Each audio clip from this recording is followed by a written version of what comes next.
Are you a new player that is getting confused and overwhelmed by the thought of using Foundry? Are you joining a new campaign, or is your existing campaign transitioning to this new virtual tabletop?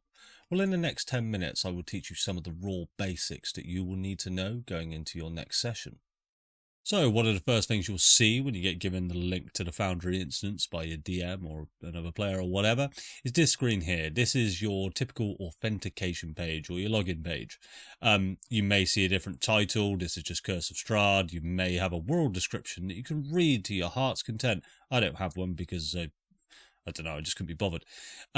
Up here is the first two boxes in the Join Game Session panel.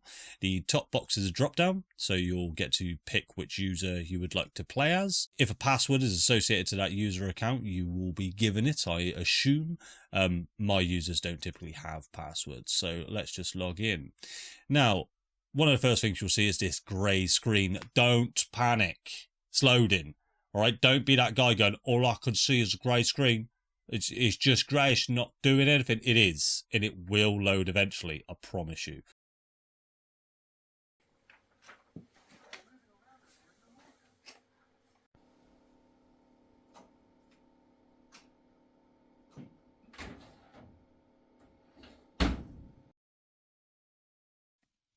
So here we are in Foundry, fully loaded. As you can see, I have my token here, Edith Sticky Fingers. If I wish to move that token around, I can click, hold and drag to any square that I wish, let go, and my token will move instantly there. Alternatively, I could use my arrow keys on my keyboard, move it up, down, left, right, whatever which way you want. To move the camera, we use the right click on our mouse to pan the camera around. We can use the scroll wheel to zoom out, and we can use the scroll wheel to zoom in. It's not uncommon for your DM to be playing music. Normally that music is at an appropriate level, but if you find that it's too loud, you come on over here to your top right. You see there's a playlist tab. This is your audio tab. Adjust your audio levels there for you. You'll remember that next time you log in. Back over onto the right hand side, we have the main chat window. This is where all public roles from you and your party will be presented unless they are declared as private or GM only. Down here we have the chat box where you can have some text-based fun while the DM is telling you some important information that you're supposed to be listening to. Over on the left hand side we have the specific user controls that we will need. By default we're currently selected on the Actor tab and the Select Tokens control. This will allow me to click and drag with my mouse to create a selection area.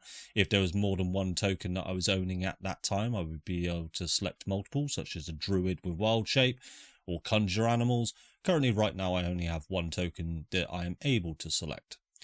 The next option we have down here is the Select Targets option. So here we have a terrifying ash zombie. I'm going to target him. You get this little reticle kind of deal hovering over this ash zombie. He is now targeted.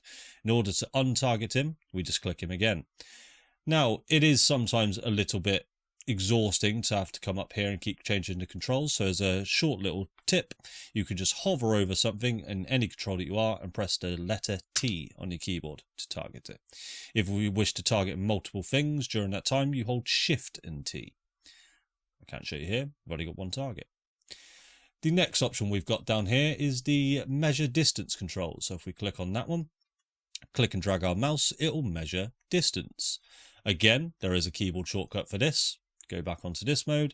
And if we hold control on our keyboard and then click and drag, it does exactly the same thing. We can also let go of our left mouse button and it will keep measuring. And then we can click and then click again, then click again to create a waypoint system, a path as you would. And then we simply stop doing that by right clicking. Now onto the character sheets. The easiest way to get to your character sheet is to double click your token wherever your token is. The alternative way is to click on the Actors tab in the top right and you will see your actors that you currently own. Clicking that will also open the character sheet. So in the character sheet itself, it's all fairly simple. On the left, we have the lovely portrait of Edith Sticky Fingers. Yours will vary. Just underneath our portrait, we have our armor class. If we hover over our armor class, we'll see exactly how that's calculated. To the left and right of our armor class are our exhaustion levels. The first 3 pips being level 1 to 3. The next 3 pips being level 4 to 6. Don't go to 6 exhaustion. You will die. Just underneath that, we've got our initiative bonus, our walking speed, and our proficiency bonus. Next up, we've got the hit points. On the left-hand side, we have our current hit points. Just over that, we have our total hit points. This little box over here is our temporary hit points. So if I wanted to give myself 20 temporary hit points, I can just click into that box. Equally, if I am to decrease or increase my health for any reason, just click into the text itself and then enter in your new number. So I am now 20 hit points out of 65. Not looking good. Just underneath that, we have our hit die that we can roll on a short rest, or whenever your DM asks for it. At the top here, we have our main ability scores. Here's their bonuses to each and every one of them, and you can see their total scores just underneath them. If for some reason we need to roll a straight ability check, you would just hover over the text of Strength, Dex, Con, and you'll see it lights up. Here I'm going to roll a straight Constitution check, and I rolled a nat 20. Right at the top of our character sheets, we have the 2 main buttons for taking a short rest and taking a long rest. Short rest button, if we click that, we can see what available hit dice we have to roll. If we wish to roll any of those, I currently have 6 available d12s, so if I hit roll there, that will roll me 1, and I will regain 5 hit points. Let's roll another one for the sake of it. That will regain 7 hit points. You can see there that my health is automatically being increased each time. Over onto the long rest button, this is just a simple one. Is it a new day? Checked by default. Typically you would rest during the night, but you know, can be some options. And I just hit rest to that. You'll see that all my stats now get updated. I'll regain half my hit dice on a long rest. I'll regain my full hit points. The last thing we need to know, just on this tab of the character sheet, is this little symbol here next to our level. This is your inspiration. If you're lucky enough to get inspiration handed out by your DM, you just click that there and that will forever mark that as you having inspiration. Over on the right hand side of our character sheet, you can see we have our simple tabs. The first tab that we've been looking at is a details tab. We go down to our inventory tab. Here we can see exactly how much encumbrance we're currently sustaining, how much gold do we have. Here we have platinum, gold, the other ones. Here we have our weapons. Currently have some brass knuckle dusters, a couple of hand axes, a javelin, and any equipment that we may or may not have. If you have any items that require attunement, you will also see that here, and what items are currently attuned and what items are currently not. The next tab that we've got here is the features tab. So if we move on to there, here we can utilize any features that may or may not have any active effects, or we just want to refresh ourselves on what passive effects of any features that there are. So if I wanted rage, for instance, I would come on over to here, I would hit the rage button, use ability, that will then come up into the chat. There is a button to apply active effects, but the active effects typically will apply when you just hit that button anyway. And you can see here that my usages of rage, being a level 6 barbarian, is 4, and it is automatically decremented by 1. The next tab in our character sheet is the spell list. If I head on over there, you'll see Edith Sticky Fingers does not currently have any spells because she's a barbarian. Sad times. So I will open up the character sheet for our level 6 sorcerer, Farah. Head on over to the spell list, and there you can see all the currently prepared spells. If they're not prepared, you'll see this symbol over on the right hand side will not be lit. If you're a wizard or a cleric who requires preparing their spells after a long rest, this is where you would chop and change your spells. To cast your spell, or to just read what it's about, hover over it and you'll get the short description up where you can just quickly read it. When you want to use it, you would just click it and it would come up with this dialogue here. Do I want to cast it with advantage or disadvantage or a straight roll? Now, on to combat. When a DM asks you to roll initiative, you do so by going up to the top right, hitting the 2 swords that are crossed, and you will see an entry beside your name to roll your dice for initiative.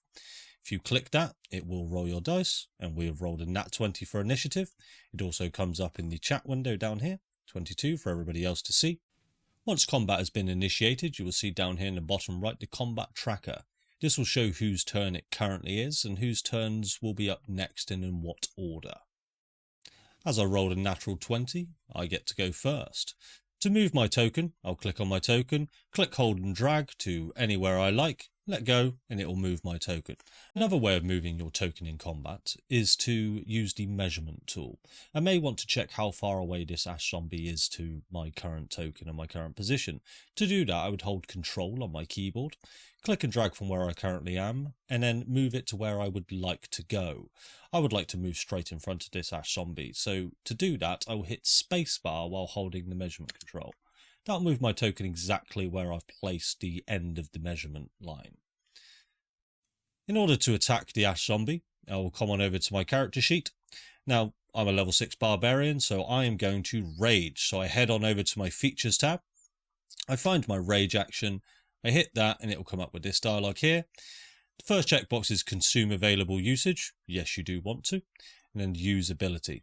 I'll flick on over to the chat tab now again, and you'll see that my rage has now come up.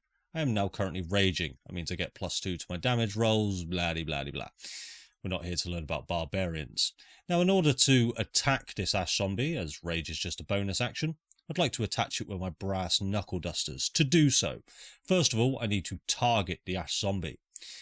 As mentioned before, we can do that via the menu over here to the left, or how I like to do it is hover over the token that I wish to attack, press the letter T on your keyboard.